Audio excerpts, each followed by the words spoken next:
friends, how you doing? I'm making a quick video to show you what you get when you buy the Rapid Flow low-end bundle. So yes, low-end. Let's start with the kick drums that you get. I'm going to take some instruments out of the mix so that you have a better hearing only of the low end. Right now we're listening to a bass and the kick drum with a little bit of toms, and let's just go quickly through 2-3 of these kick drums. All of these have been pre-processed in my studio with the outboard gear you see here, some line drivers, some cleaning EQs, some crazy compressors from Kushu BK, and then the final touch has been adding some tube EQ and saturation to them. So let's have a quick listen to what these kicks sound like. Right now we're listening to a kick from the MFB. It's another MFB kick. Yeah, you'll find some sort of modern ones like the MFB, the DFAM is in there, but you'll also find some classics like 808s and 909s. And all these sounds have been pre-produced so that they fit into this template in your music perfectly. There's also unprocessed WAV files if you'd like to do it yourself. But what you get is in essence kicks that are always the same level, always cut through in a certain way, always have a correct low end, and are not going to get in the way of your other sounds and still sound analog and warm, but still cut through. They're all denoised and pre-processed so that you can just get on with making the music that you want to make. And if you do want to go to the unprocessed sounds, they're at the top here. Here is the pure recording straight off the machine that you can then go in and tweak as you would like. The second part of this bundle is the Rapid Flow Essential Bass 2600, which is basically the bass that I recorded off of a clone of Behringer from a 2600 synth, ARP 2600, that's right there. I did a shootout in my studio and I was as surprised as you probably are to hear this. It won against an Oberheim Sem I had here at the point. It won against a Telemark, a Vermona Performer, Moog Subharmonicon and Sub 37, Subsequent 37. It was the best sounding bass, so I recorded that for you. There's a link to my SoundCloud where you can hear that comparison 1-to-1 if you want to hear it for yourself. So this is what I made for you. It's that sound basically sampled note by note. Let me take you to the zone here so you can see. These are all individual samples of that bass except for the very lowest note, which I would recommend to just take it down because I tried to sample down there and it didn't sound good. But yeah, you can transpose, MIDI transpose of course all the way down and up from C0 up. Everything is individual notes.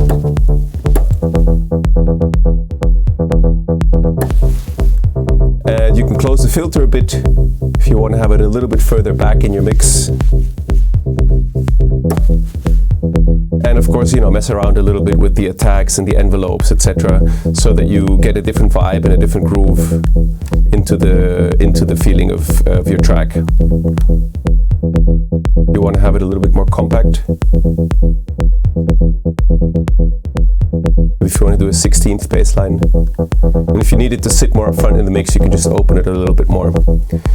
So that is the 2600 bass, and I think you will notice in context of a whole track, it just all fits together.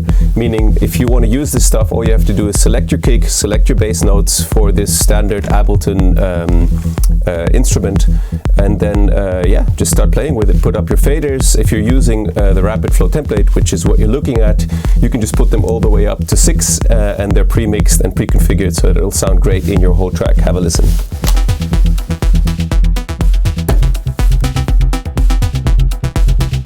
Right now I'm playing the bass pretty high up. Let's take it an octave down. Oh, lost sync there.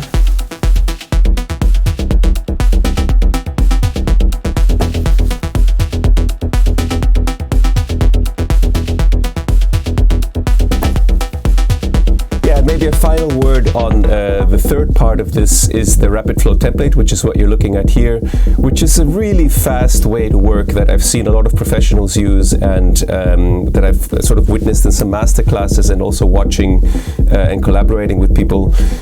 It's in essence just 8 tracks. It's kind of morphed towards 9 now, but 8 core tracks that cover all your bases for instruments. All of these tracks have effects chains already in them to make sure that they line up to a certain output level and frequency range, that when they hit the multi-effects, which is what you see here, which is how I'm able to so quickly affect the sound. So what you're getting for the multi-effects is all this stuff. You can do all this stuff live. You have a wash, a reverb, a short delay, a long delay. And with this stuff you can make really cool sounding breaks so easily.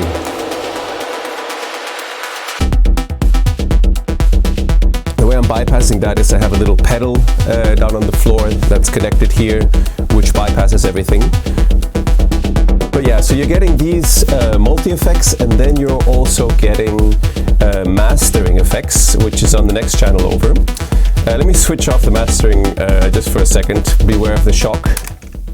So that's what we're actually sending, and that's what you're getting after the mastering. All of this has been pre-tuned and pre-configured to be really loud, sound really good on any sound system. Let me bring you over to the spectrum analyzer. As you can see, the way that this metering here is set up is on the right here is maximum loudness for Spotify.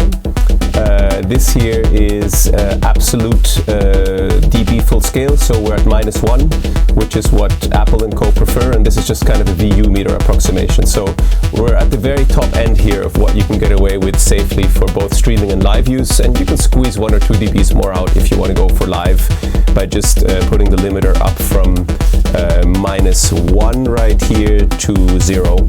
But this way you're set to stream or let's say create a mix down master for a stream or to play live. And as you see also, the frequency spectrum is falling down really smoothly. So everything is preset, pre-mixed, pre-configured. It basically gives you a starting point for your tracks, knowing that if you bring in a new hi-hat and it's roughly at this level, you're gonna have a good mix at the end of it. So it's considered a couple of reference tracks broken down into core components. So anything that you add on top will either be sort of pre-processed and in some cases also limited by what is happening on each of those tracks, or it won't sound right.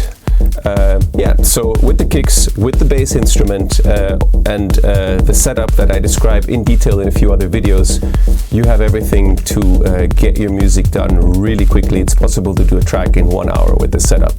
So that's it, there you go. That's the Rapid Flow low-end bundle. I hope you have a great time in the studio with it, and if you are not satisfied with a purchase you do in our shop, just write us a quick note on the contact form with your order number, and we're very happy to refund you in full, no questions asked. So far we've had to refund only once out of 1,700 orders, so I think that's a nice vote of confidence. Our mission here is to share the knowledge and to help musicians get better professional sounding results faster. So yes, hope this is of use to you, and I look forward to your feedback in the comments. And yeah, if you have any questions, hit up our Discord. There's a lot of other people there that already have been working with the Rapid Flow template and these samples that can also give you input. And the reason this is now called the low-end bundle is because there's a bigger bundle coming that will include more drums and percussion elements, so look out for that one. All right, take care, have a good one.